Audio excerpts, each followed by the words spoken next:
বন্ধুরা, কথায় আছে পাপ বাপকেও ছাড়ে না। আর এই কথারই প্রতিফলন আমরা এখন দেখতে পাচ্ছি। পশ্চিমবঙ্গের বর্তমান যে অবস্থা, তাতে করে একটা শিশুও বোঝে যে পরিস্থিতি কতটা ভয়াবহ, অথচ যেভাবে জিনিসগুলো হ্যান্ডেল করা হচ্ছে যেন কিছুই হয়নি। এটা কোনো ব্যাপার না, সব কিছুই কোনো একজন মানুষের হাতের মুঠোয়।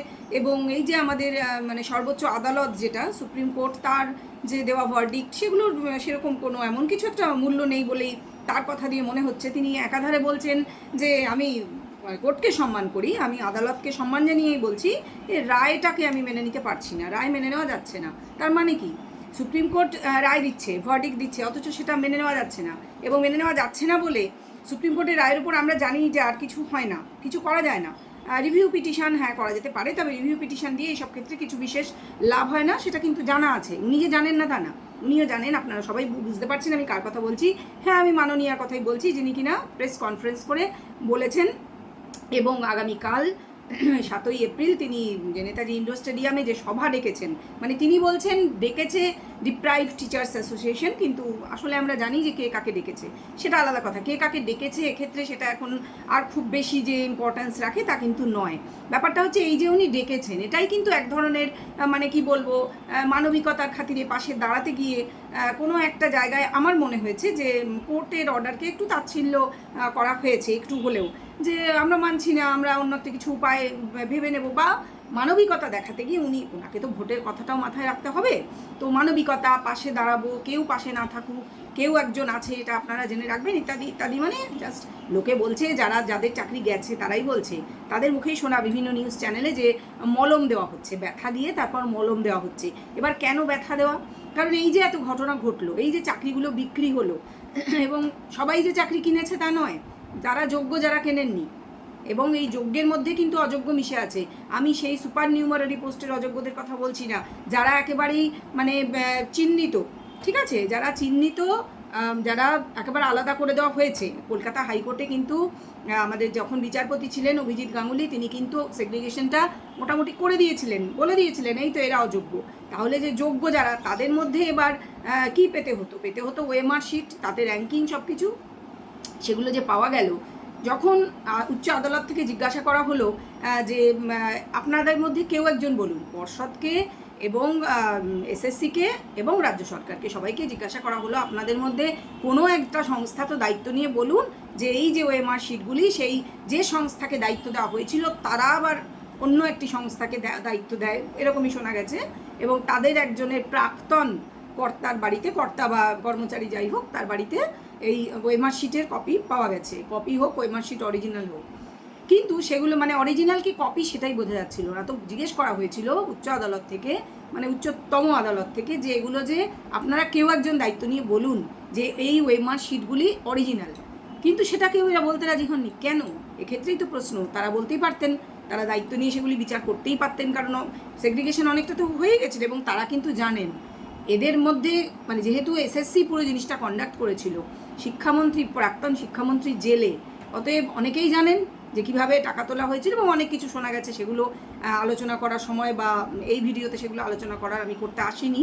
কথাটা হচ্ছে যে টাকা তোলা হয়েছে, চাকরি বিক্রি হয়েছে, সবাই সব জানতো, মানে অনেকেই জানতো। উনি যে বলছেন উনি জানতেন না, এবার উনি কিছুই জানতেন না, সেটা খুব আশ্চর্য। এবং ওনার তার মানে ইন্টেলিজেন্স ফেল করছে, উনি নিজে স্বীকার করছেন কিন্তু যে উনি জানতেন না। এটা খুব আশ্চর্যজনক ঘটনা, যদি সেটা আমরা কথার তর্কের খাতিরে মেনেও নিচ্ছি যে উনি জানতেন না।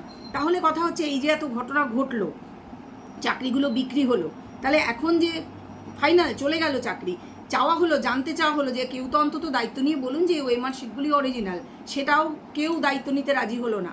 এবং চাকরিগুলো আলটিমেটলি প্রায় 26,000 শিক্ষক এবং শিক্ষাকর্মীর চাকরি চলে গেল। তাহলে দায় কে নেবে? দায় কিন্তু উনি নিতে রাজি হচ্ছেন না, কারণ উনি তো কিছু জানতেন না। ওনার ভার্জন অনুযায়ী উনি কিছু জানতেন না। এবার আসি, উনি বলছেন, সেই প্রসঙ্গটা নিয়ে আসি, যে এসএসসি একটি স্বশাসিত সংস্থা, অটোনোমাস বডি, সেক্ষেত্রে উনি কিছু জানতেন না। উনি সেভাবে জিনিসটাকে বোঝানোর চেষ্টা করেছেন আমাদেরকে, খুব ভালো কথা। তাই যদি হবে, আমি তর্কর খাতিরে ধরে নিচ্ছি এসএসসি তো, মানে তর্কের খাতিরে নয়, এটা সত্যি যে এসএসসি অটোনোমাস বডি, কিন্তু এসএসসি কি ওনার মন্ত্রিসভার পরামর্শ ছাড়া চলে? ওনার মন্ত্রিসভার পরামর্শ ছাড়া যদি চলবে, তাহলে এই যে সুপার নিউমারারি যে পোস্টগুলি ক্রিয়েট করা হয়েছিল, সেটা তার মানে এসএসসি করবে? কিন্তু না, সেটা হয়নি, করা হয়েছিল এটা মন্ত্রিসভায়, সেখানে ডিসিশন নেওয়া হয়েছিল, এবং মন্ত্রিসভার প্রত্যেকে সাইন করেছিলেন মন্ত্রীরা। ঠিক আছে, এই প্রসঙ্গে আরও একটা প্রমাণ ওনারই দলের একজন মুখপাত্র তিনি দিয়ে দিচ্ছেন, এবং সেটা হাইকোর্ট যখন ভার্ডিক্ট দিয়েছিল, হাইকোর্টের যে স্পেশাল বেঞ্চ, যে যখন অভিজিৎ গাঙ্গুলির বেঞ্চ থেকে, সিঙ্গেল বেঞ্চ থেকে স্পেশাল বেঞ্চে গেল, ঠিক আছে, বিচারপতি দেবাংশু বসাক এবং আরও একজন বিচারপতি ছিলেন, এদের দুজনের বেঞ্চে যখন জিনিসটা গেল এবং সেখান থেকেও যে ভার্ডিক্ট দেওয়া হলো, তারপরে আমরা দেখেছি যে সেটা এখন ভাইরাল হচ্ছে, যে মুখপাত্র যিনি আছেন, নাম নিচ্ছি না, সকলেই জানেন, সাম ঘোষ, তো তিনি কিন্তু এবিপি আনন্দের সাক্ষাৎকার দিচ্ছেন যে দল সব জানতো। কি জানতো দল?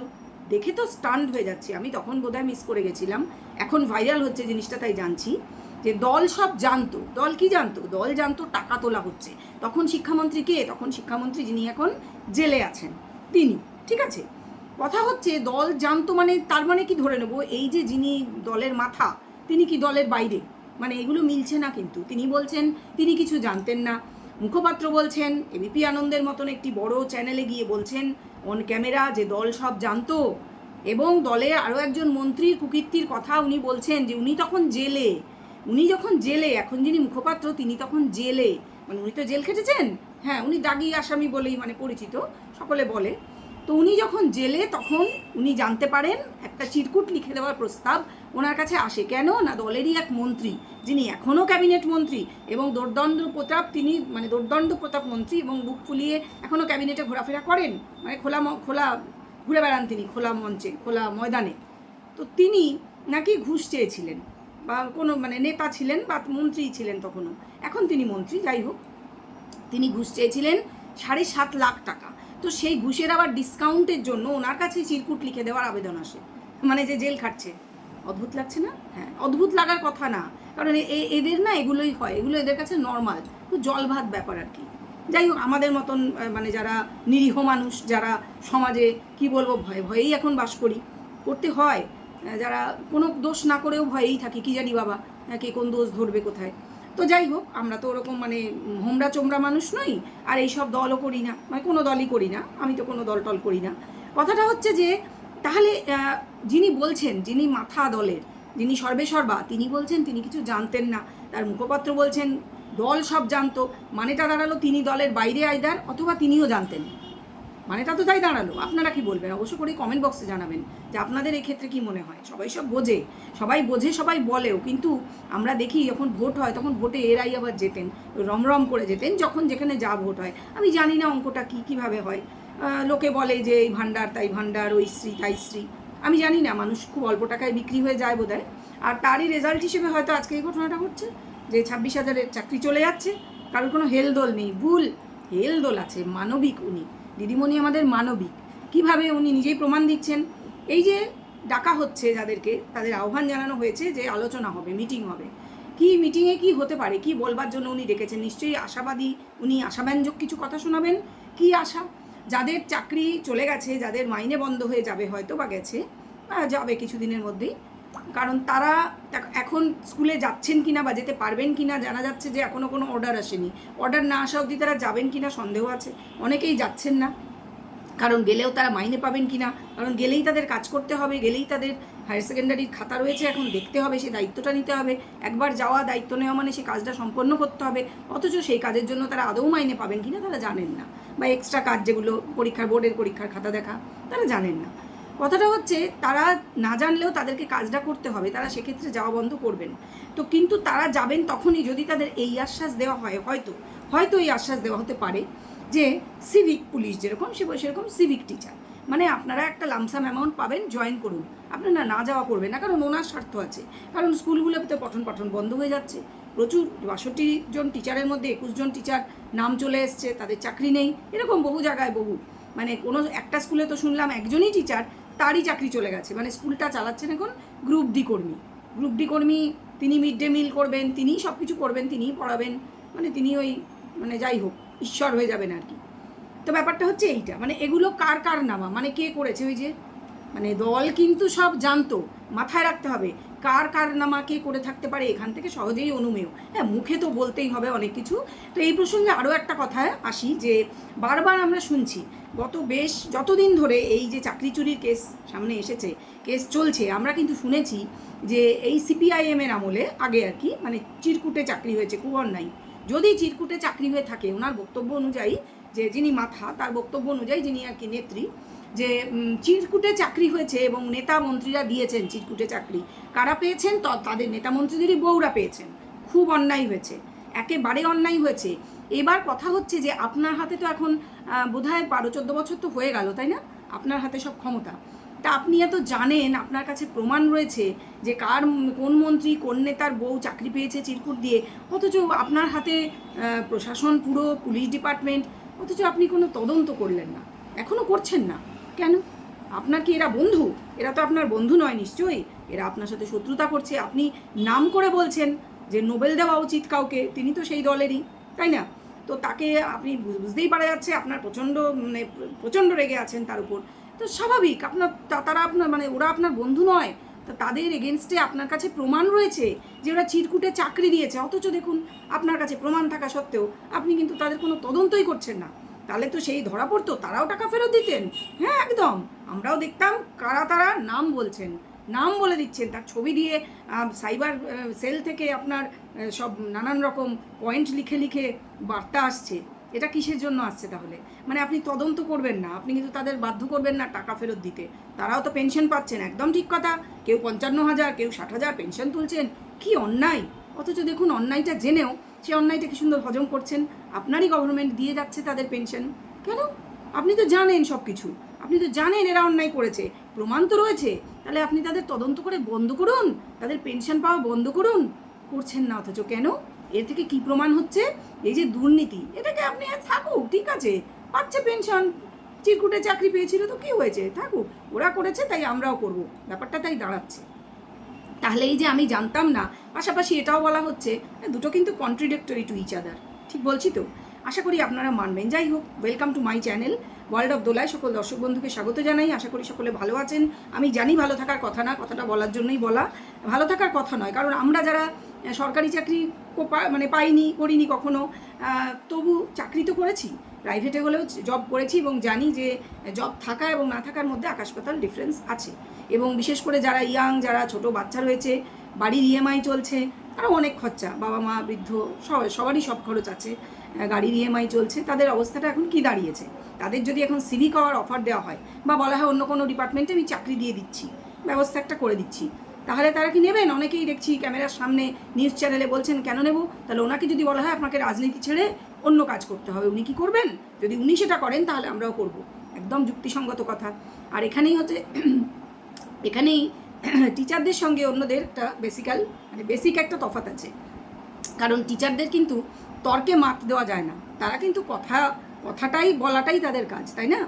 তো সেক্ষেত্রে এসব বলা খুবই খারাপ যুক্তি আমি বলবো, যে অন্য কোনো ডিপার্টমেন্টে চাকরি দিয়ে দিচ্ছি। কেন বলছি? কারণ কালকের যে মিটিং হবে সেখানে এগুলো হয়তো প্রস্তাব আসতে পারে, সিভিক হয়ে যাওয়া, বা সিভিক হয়েই কন্ট্রাকচুয়াল বেসিসে চাকরি করা, এটা পার্মানেন্ট জব, নিজের যোগ্যতায় পাওয়া। সেক্ষেত্রে তারা কেন এই অযোগ্যদের সঙ্গে মিশে থেকে এরকমভাবে একটা অসম্মান, পাড়ায় লোকে জানছে এই চুরি করেছে, চোরের চাকরি, বা টাকা দিয়ে ঘুষ দিয়ে চাকরি পেয়েছিল তাই চাকরি চলে গেছে, তারা আবার সেই স্কুলেই যাবেন কন্ট্রাকচুয়াল বেসিসে, কম মাইনেতে, অসম্মানের সঙ্গে তারা পড়াবেন। যারা কিনা পার্মানেন্টলি চাকরি করছেন তাদের সঙ্গে তারাও দুদিন আগে একই রকম করছিলেন, সেই অসম্মানটা মেনে নিয়ে তারা যাবেন। ছেলেমেয়েরা ভাববে ক্লাসে এলেই যে এই স্যারের না চাকরি চলে গেছে, এই ম্যামের না চাকরি চলে গেছে, কারণ ঘুষ দিয়ে চাকরি পেয়েছিল, কি জানি, বোধহয় যোগ্যতায় পায়নি, অযোগ্য হবে, হয়তো ফিস করবে, কানে আসবে যে এই স্যার কি যোগ্য না অযোগ্য। কারণ প্রত্যেকে জানে এখন, এটা তো ওপেন সিক্রেট, যে যোগ্য অযোগ্য মিশে গিয়েছে। এবং এই যে আলাদা করা, যে সেগ্রিগেশনের কাজটা, এটা কিন্তু খুব ইজিলি করা যেত। এখনও যে মহামান্য বিচারপতি যিনি ছিলেন অভিজিৎ গাঙ্গুলি, যিনি হাইকোর্টের জজ থাকাকালীন এই জিনিসটা, সেগ্রিগেশনটা ওনার সামনে হয়েও ছিল, উনি আলাদা করে দিয়েছিলেন যে কারা দাগি, সেখানেই কিন্তু করা যেতে পারতো। উনি এখনও বলছেন যে একটা কমিটি গঠন করুন, তাতে বিভিন্ন যে এইসব পেশার মানুষদের রাখা হোক, যারা এক্স জজ বা কিছু, উনি নিজেও থাকুন, সবাই থাকুন, নিয়ে জিনিসটা সুষ্ঠুভাবে বসে একটা আলোচনা করে সেগ্রিগেশনটা করলেই কিন্তু, এখন আবার রিঅ্যাপিল করলে রিভিউয়ের জন্য সেইভাবে জমা দিলে, তাহলে কিন্তু যে পিটিশন যেটা, তাহলে সমাধান হতে পারে এই সমস্যার। তাহলে কিন্তু যারা যোগ্য তারা তাদের চাকরিটা ফিরে পাবেন। কিন্তু সেসবে কেউ কর্ণপাত করছেন না, কারণ সেটা করলে তো চলবে না। এই যে এত কিছু, এই যে যোগ্য অযোগ্য মিশিয়ে খিচুড়ি করে রাখা, চাল আর ডাল মিশিয়ে রেখে দিলে কি হয়? চাল ডাল আলাদা করাটা অসুবিধা হয়ে যায়। তো এই যোগ্য অযোগ্য মিশিয়ে রাখা হয়েছে তো ইচ্ছে করেই, এই জিনিসটা করা হয়েছেই হচ্ছে ইচ্ছে করে, যে যাতে করে কিনা আলাদা করা না যায়। কেন তাহলে আলাদা যদি করা না যায় তাহলে কি হবে, অযোগ্যরা তো এমনিতে কখনো চাকরি পেতো না, তাহলে তারা আলাদা হতে পারবে না, তাহলে রেখে দিতে হবে তাদেরকে। এবং এখানেই আপত্তি সুপ্রিম কোর্টের, কারণ ওএমআর শিট কেউ দায়িত্ব নিল না। এগুলো কিন্তু ঘটনা, এগুলো কিন্তু ব্যাপার আছে। কালকের মিটিংয়ে যাই বলা হোক, নেতাজি ইন্ডোরে যাই বলা হোক না কেন, ওনার পক্ষ থেকে আমি কিছু চ্যানেলে কিছু টিচার যাদের চাকরি চলে গিয়েছে, যারা যোগ্য লিস্টে রয়েছেন, তাদের ইন্টারভিউ দেখছিলাম। তারা কিন্তু ভীষণ ক্ষেপে আছেন, খুব স্বাভাবিকভাবে ক্ষেপে থাকারই কথা। তো তারা বলছেন কিন্তু যে আমরা অন্য কিছুই শুনতে যাচ্ছি না, আমরা এটা চাই যে উনি হাতে লিস্টটা নিয়ে আসুন, অযোগ্যদের বাদ দিয়ে যোগ্যদের লিস্টটা হাতে করে নিয়ে আসুন। তা না হলে তারা কি করবেন, স্বাভাবিক তারা আন্দোলনে যাবেন, যেটা অভয়ার সময় আমরা দেখেছি দ্রোহ, সেরকমই কিছু হতে চলেছে। এবং সেটা হলে আন্দোলন কিভাবে হবে, কোন দিক থেকে কোন দিকে যাবে বলা খুব মুশকিল। কারণ অভয়ার বেলায় কিন্তু কারোর চাকরি যাওয়ার ব্যাপারটা ছিল না, মনে রাখতে হবে, সেটা কিন্তু সম্পূর্ণই একটা আলাদা আন্দোলন ছিল। আর এক্ষেত্রে মানুষের রুটি রুজিতে হাত পড়েছে, এবং সেটা হলে তারা কিন্তু অনেক দূর পর্যন্ত যেতে পারেন। রুটি রুজিতে হাত পড়াটা একদমই সম্পূর্ণ অন্য ব্যাপার। সামনে নিজের বাচ্চা খেতে পাচ্ছে না, কাঁদছে, সে স্কুলে যেতে পারছে না, সে ফিস দিতে পারছে না, বাবা মায়ের ওষুধ কিনতে পারছেন না, বাড়ির ইএমআই দিতে পারছেন না, গাড়ির ইএমআই দিতে পারছেন না, গাড়ি নিয়ে শোরুমের লোক চলে যাচ্ছে। এরকম ঘটনা ঘটতে থাকলে মানুষের মাথা কিন্তু সুস্থ থাকার কথা নয়। নিজের বাড়িতে হাঁড়ি চড়ছে না। আমি দেখলাম একটা গ্রাম, যে এই উত্তর 24 পরগনাতেই একটা গ্রাম, যেটার মাস্টার পাড়া, সেই গ্রামে যেখানে সবাই মাস্টার, তারা প্রত্যেকেই টাকা দিয়ে চাকরি পেয়েছিলেন। আমার যেটা মনে হচ্ছে এরা অযোগ্যদের লিস্টেই আছেন, যেটা দেখলাম। তাদের প্রত্যেকের চাকরি চলে গিয়েছে, সবাই চাকরি করতেন, ছেলেরা বাড়ির সব ছেলেরাই চাকরি পেয়েছিলেন, সবার চাকরি চলে গিয়েছে। মানে সেখানে যে ওই যে একজন রঞ্জন যাকে বলা হয়েছিল, সেই মানে নামটা চেঞ্জ করে বলা হয়েছিল, তিনি এখন জেলে আছেন, তার হাতেই সবাই টাকা দিয়েছিল। তো টাকা পাওয়ার তো আর কোনো আশা নেই, কারণ টাকা তো ভোগে লেগে গেছে, টাকা তো খাওয়া হয়ে গেছে। কেউ বউয়ের জন্য সোনার গয়না গড়িয়ে দিয়েছেন, তো কেউ গাড়ি কিনেছেন, কেউ বাড়ি করেছেন, জানি না কি করেছেন, কে কী করেছেন। আমরা দেখেছি প্রাক্তন শিক্ষামন্ত্রীর বাড়ির কোনো ঠিক ঠিকানা নেই, কোথায় যে কত বাড়ি, সব রাজপ্রাসাদ, রাজমহল বানানো হয়েছে। এগুলো যে চুরির টাকায়, সেগুলো তো বলাই বাহুল্য। যাই হোক, সেগুলো আলোচনা করার জায়গা এটা নয়। কথাটা হচ্ছে এই যে মিটিংটা, উনি তো বলছেন এসএসসি অটোনমাস বডি, তাহলে মিটিং যদি করতেই হয়, আশ্বাস যদি দিতেই হয়, তাহলে কে দেবে? এই অটোনমাস বডি এসএসসি দেবে? তাহলে যাওয়া উচিত ছিল এসএসসি চেয়ারম্যানের। এবং এসএসসি চেয়ারম্যান তো নিজের কথায় চলেনই না। তিনি দুদিন আগে বলছেন যে সম্ভব না, 3 মাসের মধ্যে নিয়োগ প্রক্রিয়া সম্পূর্ণ করা সম্ভব না, অথচ আজকেই তিনি বলছেন হ্যাঁ 2 মাসের মধ্যেই করে দেবো। মানে কিভাবে? বোঝাই যাচ্ছে কারোর ইনস্ট্রাকশনেই ওনাকে চলতে হয়। এবং এটা অবভিয়াস যে উনি কোনো দায়িত্বই, মানে উনি কোনো ডিসিশন নিতে পারবেন, ওনার ঘাড়ে কটা মাথা আছে।